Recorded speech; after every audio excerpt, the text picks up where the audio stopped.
Vamos ouvir a palavra de Deus. Daniel vai estar trazendo uma mensagem. Vamos ouvir, amém, mãe? Glória a Deus.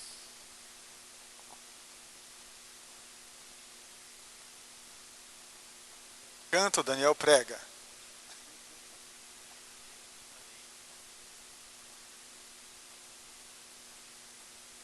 Vamos orar mais uma vez? Senhor Jesus, nós te agradecemos por mais esse momento que temos na sua presença, Jesus, em comunhão com nossos irmãos, Deus, em comunidade podendo te adorar, te glorificar, Jesus, e agora poder ouvir um pouco da sua palavra, meditar nas suas sagradas escrituras, Jesus. Peço que o Senhor venha falar aos nossos corações, Senhor, fala através de mim, Senhor, e que nossos corações sejam terra boa, que sejamos focados no que vai acontecer aqui agora, possamos aprender tudo que o Senhor tem a nos ensinar, Deus. Amém. Vamos abrir nossas Bíblias em Marcos capítulo 5.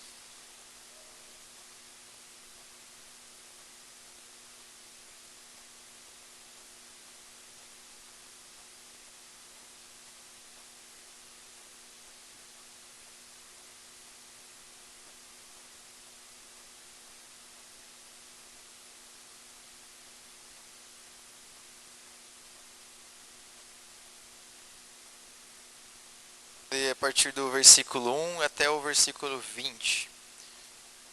Um trechinho aí das Escrituras. Amém? Vou ler aqui.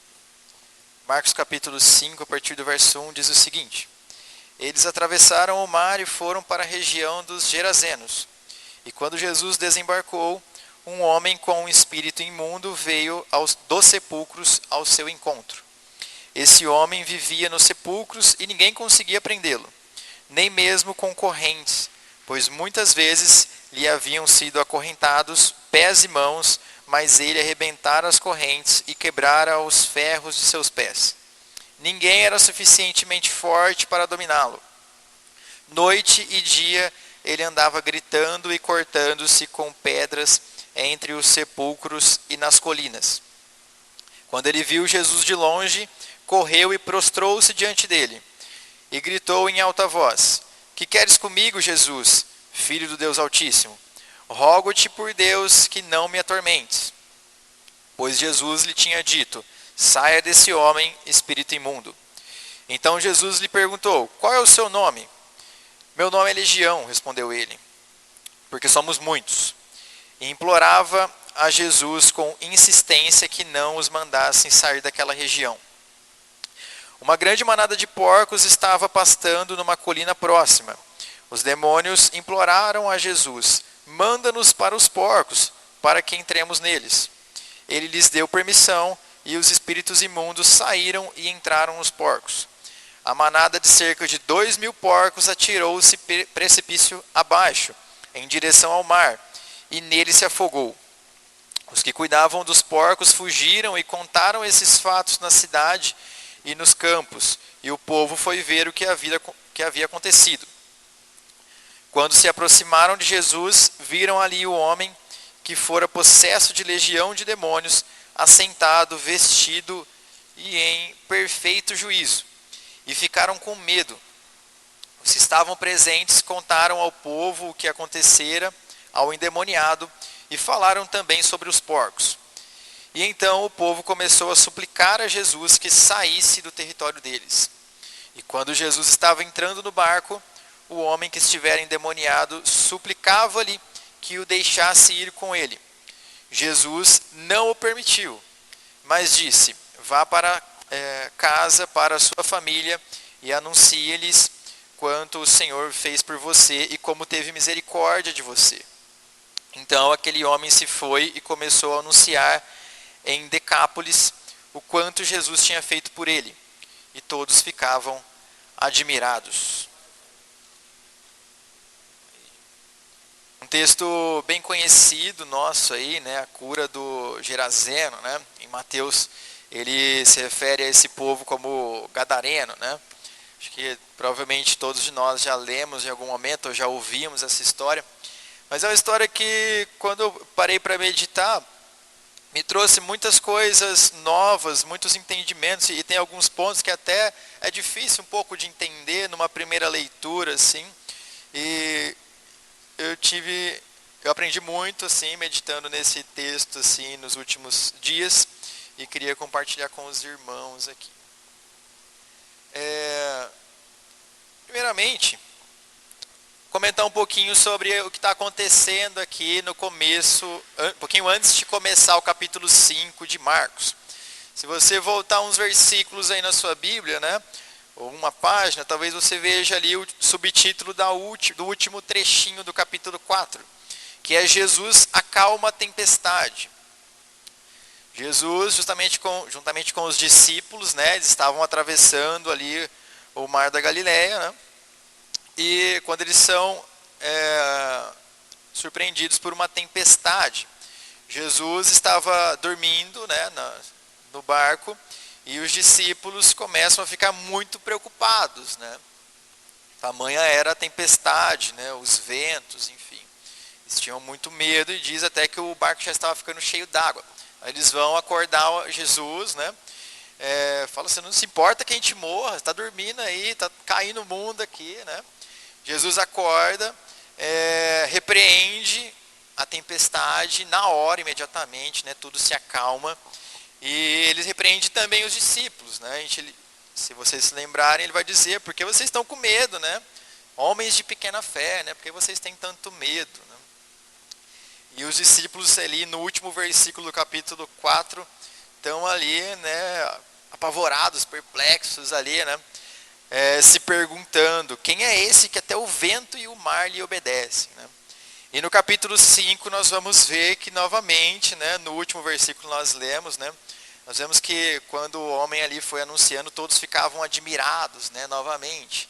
Provavelmente se perguntando, quem é esse que até os espíritos imundos lhe obedecem, né? E os discípulos ali, né, mais ainda impressionado com o poder, né, de Jesus. Bom, e aí a gente inicia o capítulo 5. Eles terminam a travessia do mar, né, chegam no destino, Jesus chega ali no seu destino, e desembarcando ali na região dos Gerazenos. Essa região, muito provavelmente, era um território estrangeiro, não era um lugar ali do povo que habitava o povo judeu.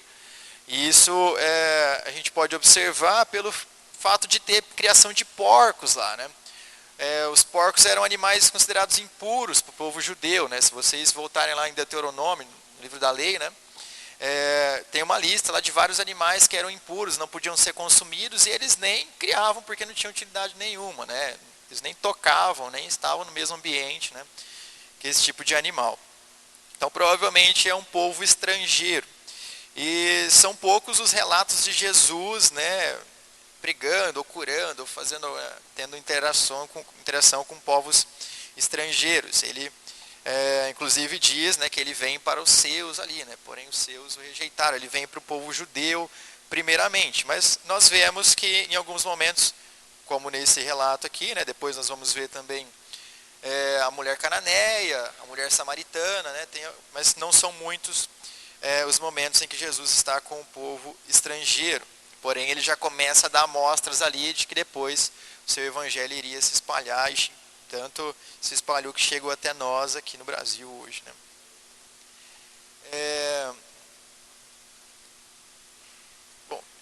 E eles chegando ali nessa região, provavelmente o povo estrangeiro, de imediato vem um homem ali possesso de espíritos imundos, né, ao seu encontro. E o texto descreve essa pessoa, dá algumas descrições dessa pessoa. Ele fala que essa pessoa estava vivendo ali no meio dos sepulcros, né, descontrolado, de dia e noite andava ali, né, provavelmente, enfim, né, se machucando, se ferindo ali. Muitos tentavam controlar ele, acorrentando, prendendo pés e mãos, mas a gente vê, né, uma força sobre-humana, assim, que quebrava, arrebentava ferros e correntes, né, de suas mãos e de seus pés. É uma coisa, né, olhando isso a gente pensa, nossa, que pessoa, né, que é essa? mas é todo ali pelo poder dos espíritos, né, que estavam possuindo ele. Porém, né, apesar dessa força gigantesca ali, sobre-humana, ele não estava em boas condições, né? Ele fala que no verso 5, né, que ele dia e noite andava gritando e cortando-se com pedras entre os sepulcros e colinas. Então, provavelmente ele todo cortado, machucado, né? E se a gente vê no finalzinho ali também, no versículo 15, quando a multidão chega ali para ver, né, o que tinha acontecido, eles encontram esse homem sentado e falam, ó, quando se aproximaram de Jesus, versículo 15, viram ali um homem que fora possesso de legião de demônios, assentado e vestido. Então provavelmente ele andava nu, né, e se ferindo, se cortando, todo machucado, todo ferido, gritando ali entre os sepulcros. Devia ser uma coisa muito assustadora de se ver, e o estado dele provavelmente era péssimo, né, em termos de saúde, higiene e tudo mais, né, era uma coisa que foge até de um estado de humanidade, né. E Jesus intervém em favor desse homem, libertando ele, né, expulsando os demônios que o atormentavam. Só que a gente vai ver que isso teve um preço, né?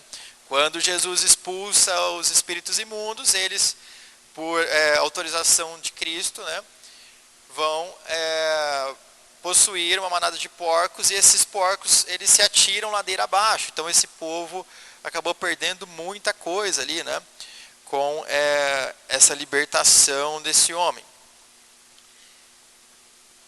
Inclusive, né, quando o povo chega ali e vê o tamanho do prejuízo, eles pedem que Jesus vá embora, né? E sobre isso nós vamos meditar aqui, nesse texto. Bom, tem várias coisas aqui, um texto muito rico, até um pouco extenso.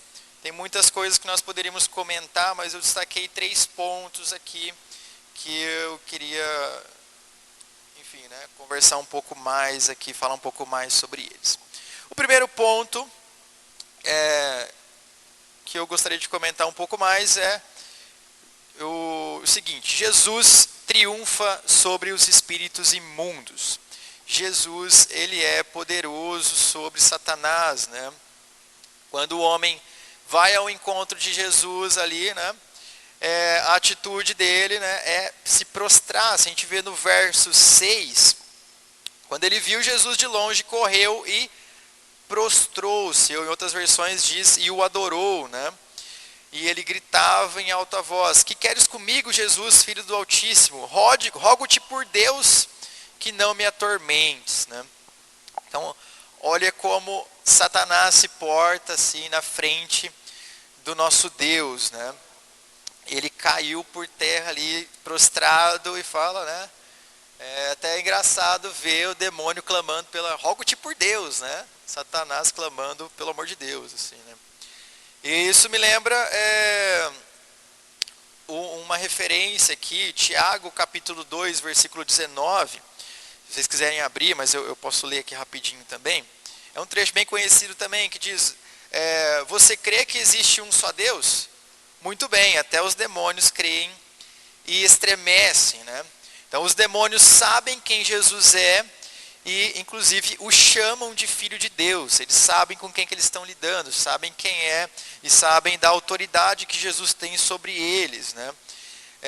E lá no livro de Tiago ele vai nos advertir lá, falando da fé sem obras, né? Fala, você tem fé? Ok, até o diabo tem, né? Olha aí a postura de Satanás. E isso às vezes é mais até do que às vezes a gente faz, né?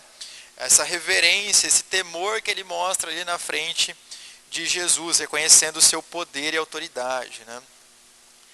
Um outro ponto que esses versículos me mostram aqui é que os demônios, os espíritos imundos, né, eles sabem que no futuro eles estão destinados a um tormento eterno, né? Eles sabem que vai vir um julgamento final e que Cristo, Deus, há de julgar eles, né? Muitas vezes a gente imagina o demônio do inferno de Dante, né, com o tridente que vai castigar as pessoas, Mas pelo contrário, né, o inferno também é para ele. Deus vai castigar Satanás no inferno no fim dos tempos. Ele vai ser julgado e vai sofrer o tormento final também. E aqui nesse trecho a gente vê lá no verso 7, né? Rogo-te por Deus que não me atormentes. Se a gente pegar a referência, essa mesma passagem em Mateus, nós vamos ver que a fala dos demônios diz o seguinte: que queres conosco, filho de Deus? Vieste aqui para nos atormentar antes do tempo devido. Então eles tinham medo que tivesse chego já esse momento em que eles seriam julgados ali, né? Será que já chegou a hora de julgar a gente? Será que já chegou a hora de, né, Deus nos levar para o tormento eterno, né? Então eles tinham medo disso, eles estavam ali apavorados. Que queres comigo? Por favor, né? Rogo-te que não me atormentes. Rogo-te que não me atormentes antes do tempo devido, né? Então eles tinham medo, mas eles sabem que no futuro esse será o final deles, né? E eles sabem também que Jesus tem poder absoluto sobre eles, inclusive para decidir se eles saem ou se ficam na pessoa e para onde eles devem ir, né? Porque eles pedem ali, a gente pode ir para tal lugar, pode ir para os porcos, deixa a gente ficar aqui, né? Rogo-te, né? Eles imploravam, né? Imploravam que deixasse que eles ficassem ali naquela região. Então, essa fala de Satanás, essa postura ali do espírito imundo perante Jesus nos mostra muita coisa, né? E na sequência desse diálogo ali, Jesus vai perguntar qual é o seu nome, né? E ele responde que é uma legião, porque não é um só, são vários, né, espíritos imundos. E nós vemos que isso não muda nada, né? A autoridade de Jesus continua a mesma, ele continua prostrado implorando que Jesus tivesse, né, não atormentassem eles, né? O fato de ser de ser 10, de ser 1000, 50 mil espíritos imundos não muda nada. Nosso Deus continua poderoso e triunfante sobre qualquer autoridade e potestade das trevas. Nosso Deus é mais do que poderoso sobre Satanás. A gente precisa entender isso, que Satanás já foi vencido por Jesus na cruz do Calvário. Ele já sempre teve autoridade sobre Satanás, né? Na cruz do Calvário ele venceu de uma vez por todas, né? Porém, Satanás continua aí à solta no mundo, né? Causando sofrimento, enquanto isso não chega o dia do seu juízo final, do seu julgamento, o dia que Deus vai castigar a Satanás. E nós precisamos entender isso. Nunca houve um momento em que, né, aquela guerra que às vezes a gente vê em desenho animado, assim, né, Satanás e Deus assim brigando, e uma hora um ganha, outra hora o outro ganha, né, uma hora o outro está por cima, outra hora o outro.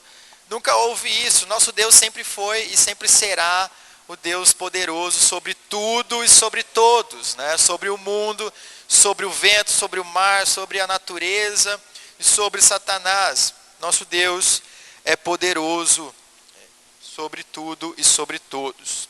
E esse era o primeiro ponto que eu queria comentar. O segundo ponto é que Jesus liberta os cativos e dá esperança aos desesperados, mesmo sendo eles um povo estrangeiro, né? Como a gente como eu comentei no começo da nossa leitura aqui, da nossa reflexão, esse povo, os gerazenos, era um povo estrangeiro, não é um povo judeu, né? Pelas características aqui que a gente vê no texto, né? Porém, isso também não foi um problema para Cristo, né? Demonstrar ali o seu amor e a sua misericórdia, né? E nós vemos o amor de Jesus ali em dois momentos sobre esse povo. Primeiramente, ao libertar esse homem que estava possesso ali de espíritos imundos, né? Então Jesus não levou, não foi empecilho para ele, né, o fato da pessoa ser uma pessoa estrangeira. Pelo contrário, ele demonstrou sua misericórdia e amor ali, libertando essa pessoa. E no segundo momento, nós vemos lá no final da nossa leitura, ele envia esse homem, né, agora curado, libertado, né? Ele fala, vai e anuncia aquilo que Deus fez por você. E ele sai anunciando na região da Decápolis e todos ficam ali maravilhados, né, com o que ouviam desse homem. E isso é muito interessante porque se nós vemos em outros momentos nos evangelhos, aqui em Mateus, em Marcos, né, são várias vezes, né, que Jesus ali no meio do povo judeu, ele cura alguém, ele liberta alguém, né, e ele fala, vai e não conta para ninguém não, fica quietinho, né, provavelmente você deve estar se lembrando de alguma passagem que Jesus falou isso. E ali no meio do povo judeu, geralmente era essa a postura de Jesus, era ficar quietinho, porque ele não queria usar isso ali para se promover, né? Muitos poderiam entender isso como uma afronta política ali, ele está querendo, né, erguer o seu nome ali, e não era esse o objetivo, né? Mas aqui, como é uma região estrangeira, que muito provavelmente, né, seria difícil Jesus voltar a esse território tão cedo, né? Ele envia esse homem como o primeiro missionário aqui que nós vemos nos evangelhos, né, para anunciar a boa nova, para anunciar o evangelho, anunciar Cristo, né? E ele sai ali pregando diferente do que acontecia na região da Judéia ali, né? Jesus envia esse homem para anunciar o evangelho e as maravilhas que o Senhor já estava fazendo por ali, né? Então nós vemos o amor de Cristo aqui sobre esse povo nesses dois momentos, apesar deles serem um povo estrangeiro, né?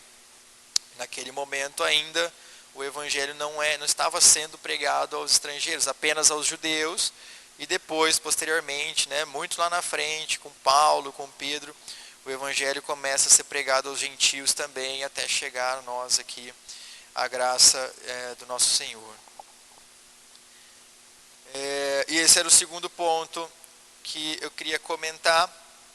O último ponto aqui da nossa reflexão, da nossa mensagem, e talvez o que mais me marcou aqui nesse trecho, é o seguinte: Jesus liberta os cativos e dá esperança aos desesperados,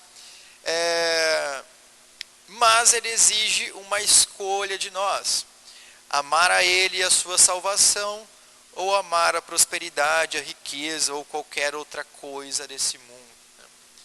Esse é o terceiro e último tópico aqui da nossa mensagem. Se nós voltarmos um pouquinho ali na conversa dos espíritos imundos com Cristo, né, nos versículos 10 ao 12, diz o seguinte: e implorava a Jesus com insistência que não os mandasse sair daquela região. E uma grande manada de porcos estava pastando numa colina próxima. Os demônios imploravam a Jesus: manda-nos para os porcos, para que entremos neles. O que a gente consegue observar com isso? Eles preferiam que Jesus mandasse eles do homem para os porcos, ao invés de Jesus expulsar eles ficassem vagando pelo mundo, né? Isso mostra quão perverso é Satanás, quão asqueroso, como ele sente prazer em estar atormentando qualquer que seja a criatura, né? Mesmo que sejam os porcos ali, ele queria estar atormentando alguém ali, né? Maltratando e causando coisas horríveis ali, né? Para qualquer que seja o ser. O que ele avistou ali era uma manada de porcos. Ele falou: pode ser isso aqui mesmo, me manda para lá, né? Ele implorava com insistência: me manda para lá, pode ser para os porcos ali mesmo, deixa eu atormentar eles, né? E a gente vê como Satanás tem prazer em causar sofrimento e destruição, né? E Jesus concede essa permissão, né? Uma coisa que me chamou muito a atenção e eu fui dar uma pesquisada assim, eu fiquei me perguntando, bom, eles insistiram muito ali para que o Senhor mandasse eles para os porcos, mas por que eles iam querer entrar nos porcos se aqueles porcos já iam, né, morrer, né? Eles iam se jogar precipício abaixo.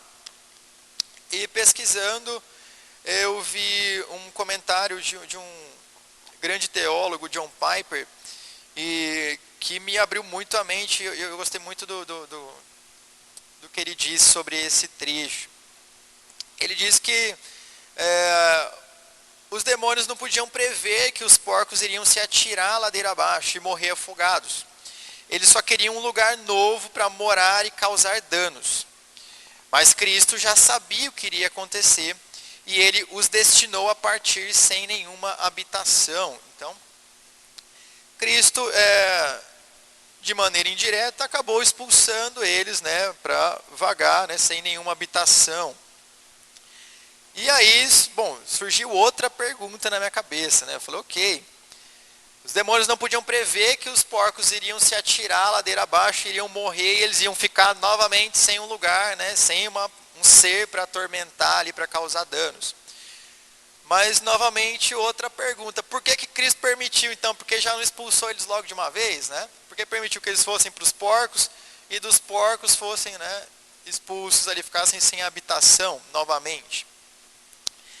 E, meditando aqui, eu me lembrei de mais uma coisa, de mais um momento que Satanás tentou negociar assim com Deus.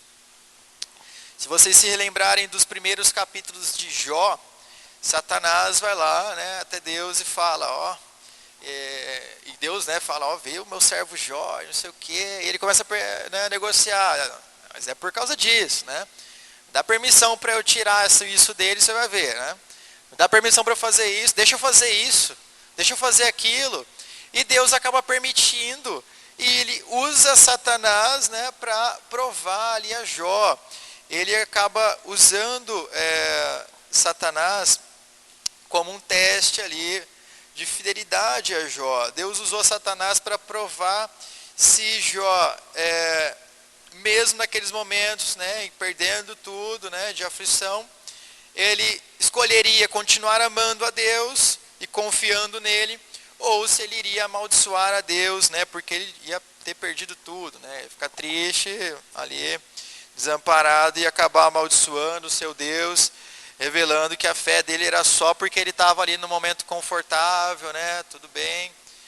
Então Deus acaba permitindo que Satanás atormente a vida de Jó, e de uma maneira terrível, né, se nós não lembrarmos lá do livro de Jó, para provar a fé de Jó.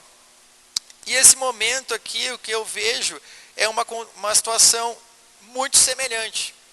Duas coisas muito grandiosas estavam acontecendo aqui, aconteceram, né, ao mesmo tempo. A primeira delas, né, um endemoniado, né, uma pessoa possessa por uma legião de espíritos imundos, tinha sido liberto, né? A humanidade dessa pessoa tinha sido devolvida. A vida desse homem provavelmente estava destruída, arruinada, né? Seu estado físico, né, acabado assim, mas agora não mais.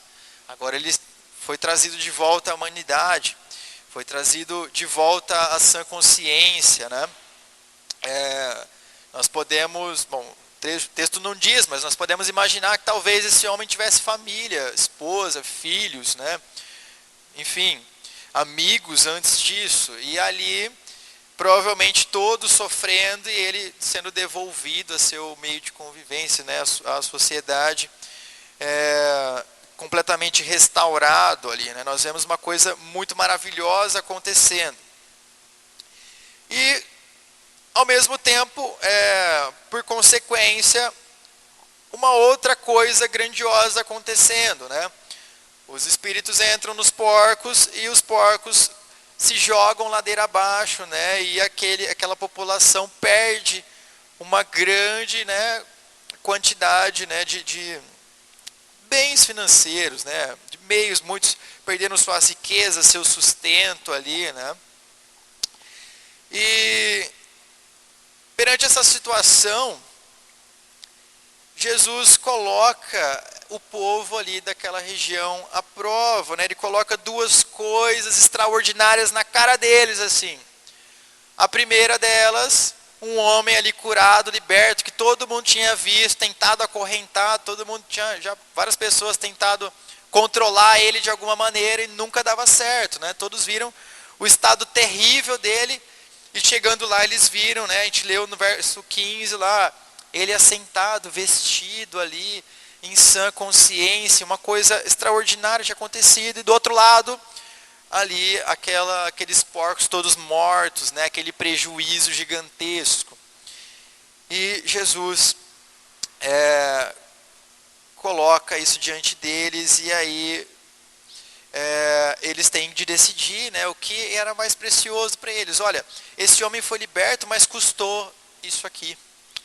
Custou todos esses porcos aqui. Custou todo esse prejuízo, né, entre aspas, né, financeiro. E a gente vê que eles acabam não passando, né, acabam sendo reprovados, né, nesse teste. Porque para eles, eles ficaram assustados ali ao ver o tamanho do prejuízo. E eles pedem que Cristo se retire. Eles pedem que Cristo vá embora. Eles pedem que o grande libertador, aquele que restaurou a vida daquela pessoa e que poderia restaurar tantas outras, eles pedem que a pessoa que é a nossa própria esperança, que trouxe esperança ali para aquele homem que antes estava endemoniado, se retire. Eles pedem para Cristo que ele vá embora. Eles, mais que isso, eles suplicam, né?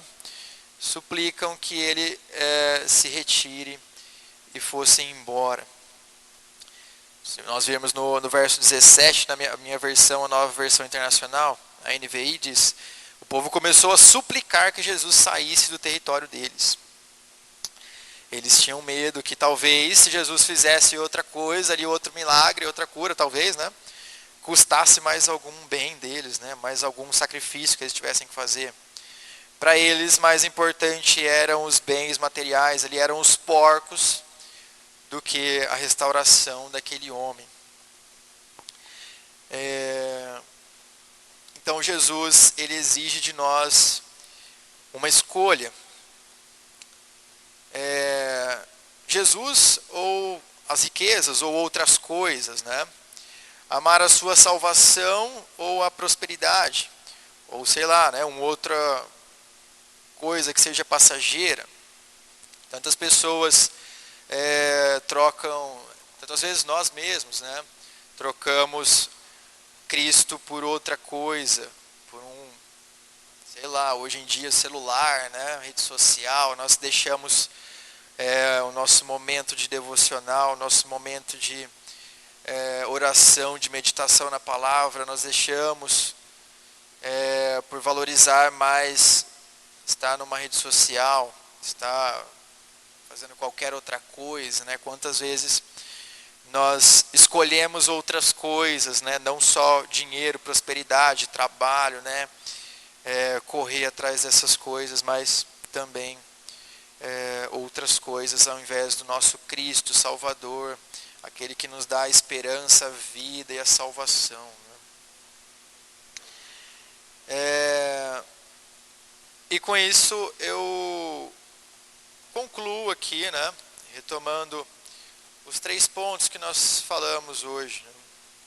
Primeiro, Jesus triunfa sobre os espíritos imundos. Nosso Deus é poderoso sobre Satanás, sobre o vento, sobre qualquer outras coisas, sobre tudo e sobre todos.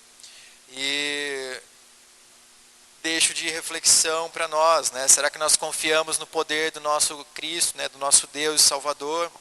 Ou será que a gente ainda está correndo, né, por nossas próprias forças, por não confiar em nosso Deus que é poderoso sobre Satanás, sobre o vento, sobre tudo? Jesus, ele liberta os cativos e dá esperança aos desesperados. Não importa quem seja, estrangeiro, gentil, judeu, samaritano, brasileiro, né? Não importa qual seja a posição política, né? Jesus, ele traz esperança, ele tem salvação, não importa a condição, o status social, enfim, né, da pessoa. E por último, Jesus exige de nós uma escolha: amar a ele sua salvação ou amar qualquer que seja outra coisa, né? E não tem como escolher duas coisas. Jesus mesmo diz, né? Seu evangelho é sim, sim, não, não, né? Não tem esse meio termo. Um pouquinho de cada. É Jesus ou é as outras coisas. Que Deus nos ajude a escolher sempre a Ele, a buscar somente a Ele, a confiar somente nele, autor e consumador da nossa fé. Amém? Vamos orar? Senhor Jesus, nós te agradecemos por esse momento, Jesus. Te agradecemos por mais uma porção da sua palavra, Jesus, ministrada ao nosso coração. Deus, eu peço que o Senhor continue nos ensinando, nos moldando, Jesus, tratando e nos fazendo uma nova pessoa, que busquemos a cada dia mais viver a nova vida em Ti, Jesus. Senhor, que confiemos no Teu poder e Tua autoridade sobre tudo e sobre todas as coisas, Jesus. Deixemos de confiar em nossas próprias mãos, no fruto do nosso próprio trabalho, Jesus, nossos esforços, confiemos em Ti, que é o Deus Todo-Poderoso. Senhor, que hoje e sempre nossa escolha seja, Deus, a Ti e a Sua salvação. Nossa escolha hoje e sempre seja Te amar e Te buscar, Jesus, a cada dia mais. Buscar, Jesus, a nova vida e buscar deixar, Jesus, a velha vida para trás, os antigos hábitos terrenos, a vida de pecado para trás, Jesus, e buscar, Jesus, progredir e buscar a nova vida em Ti, Jesus. Pedimos que o Senhor nos ajude, seja conosco hoje e sempre, Jesus. Em Ti nós queremos confiar cada vez mais, Jesus, e contigo queremos estar, Deus. Em Teu nome nós oramos e Te agradecemos por tudo, Deus. Amém, Senhor. Palmas para Jesus, a Ele toda a glória, todo louvor. Louvado seja o nome do Pai. Aleluias. Irmãos, sexta-feira às 20 horas, estudo da palavra. Vamos comparecer, vamos estar juntos, aprendendo mais de Deus. Amém, queridos? E guarde essa palavra no coração, esse entendimento. Saber que Jesus é tudo. Satanás já está vencido e não tem nada que ele possa fazer, a não ser esperar o dia do lançamento no lago de fogo e enxofre, né? Jesus tem toda a autoridade. Eu sempre lembro daquele versículo lá do Salmo. Uma coisa disse Deus, duas vezes eu ouvi. O poder pertence a Deus, somente a Ele. Então, todos os demais são secundários. Amém? Deus abençoe a todos em nome de Jesus.